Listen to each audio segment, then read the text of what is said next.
Assalamualaikum warahmatullahi wabarakatuh. Perkenalkan, saya Septianti dengan NIM 241FS02046, mahasiswa program studi psikologi Universitas Bakti Kencana. Pada kesempatan ini, saya akan mempresentasikan hasil observasi saya yang berjudul Observasi Kasus ADHD di SLBN 2 PKPLK Cimahi, yang merupakan tugas dari praktikum observasi dan wawancara. ADHD atau Attention Deficit Hyperactivity Disorder adalah gangguan perkembangan saraf yang umumnya muncul pada usia sekolah dan ditandai oleh 3 gejala utama, yaitu yang pertama kurangnya perhatian, yang kedua hiperaktivitas, dan yang ketiga impulsivitas. Menurut dari teori Russell A. Berkeley, tahun 1997, ADHD bukan sekedar gangguan konsentrasi, melainkan gangguan fungsi eksekutif otak yang mempengaruhi kemampuan anak dalam mengendalikan perilaku, emosi, dan perhatian.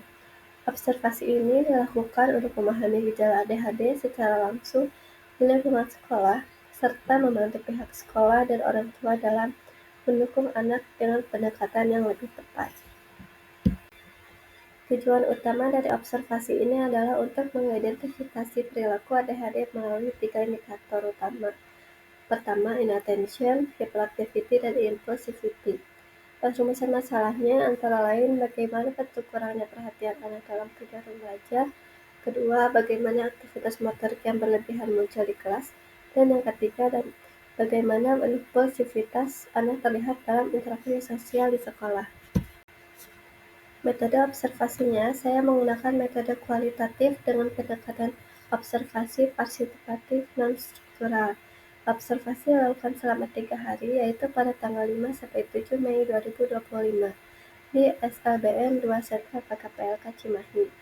Teknik pencatatan yang saya gunakan adalah catatan naratif yang dikombinasikan dengan gambar observasi perilaku sehingga saya bisa mendokumentasikan perilaku subjek secara rinci dan sistematis. Indikator yang saya gunakan mengacu pada teori Berkeley 1997. Untuk inattention, contohnya anak sering tidak memperhatikan detail, gagal fokus, atau tampak tidak mendengarkan. Untuk hyperactivity, anak sering bergerak berlebihan, sulit duduk tenang, dan terus aktif. Sedangkan untuk impulsivity, anak sering menyela pembicaraan, tidak sabar menunggu giliran, atau bertindak tanpa pikir panjang.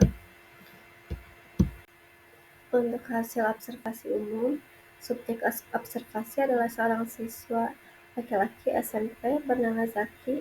Selama 2 hari observasi, Zaki terlihat aktif, sering terdistraksi, dan sulit memperhatikan fokus.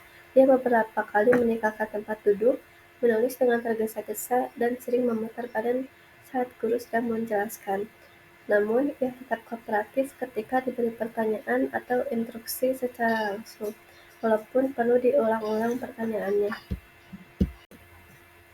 Lalu ada analisis berdasarkan dimensi.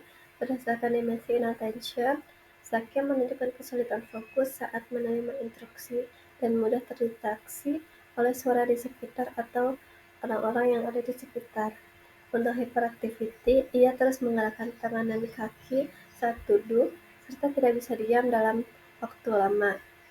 Pada aspek impulsivity, Zaki menyela pembicaraan dan berpindah tempat duduk tanpa izin.